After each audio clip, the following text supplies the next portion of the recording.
Okay, today we are going to continue with the conjugate of sod. In our previous video, we looked at sod. We looked at also the simplification and arithmetic of sod. Today, we are going to consider conjugate of sod. Conjugate of sod are two sod whose products are rational number. When I mean that two products are rational number, I have x plus y. Now, here is plus, the conjugate of it will now be x minus y. And when you multiply, it's going to give you a difference of 2 square. Of course, this will give you difference of 2 square. And when you multiply, it will give you a number that is rational, that you can express as a single fraction. Now, let's open the bracket. We have x times x, that will give us x squared. X times y will give us minus xy. Y times x will give us plus xy. And plus y times minus y will give us minus y squared. Here we have x squared minus xy plus xy will give us 0. We are left with y. We are left with x squared minus y squared. Of course, this is what? A rational number. Now, let's bring it to let's bring it to sod. In sod, we have root 3 minus 2. The conjugate of this sod will now be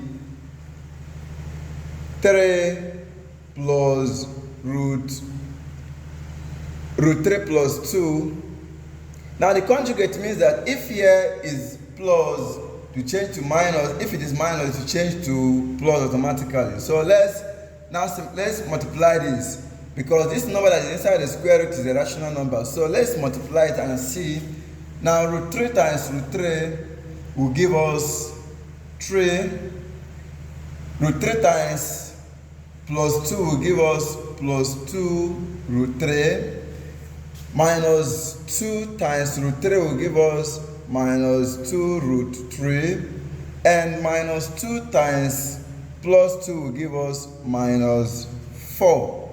So here, if you look at what we have here, you will see that 2 root 3 minus 2 root 3, that is 0. We are left with 3 minus 4, that is minus 1, which is a rational number. It can be expressed as a single fraction.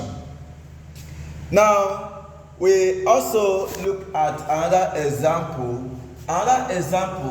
If we have root 3 minus root 2, you can also have the conjugate by changing this place to plus. Here will now be root 3 plus root 2.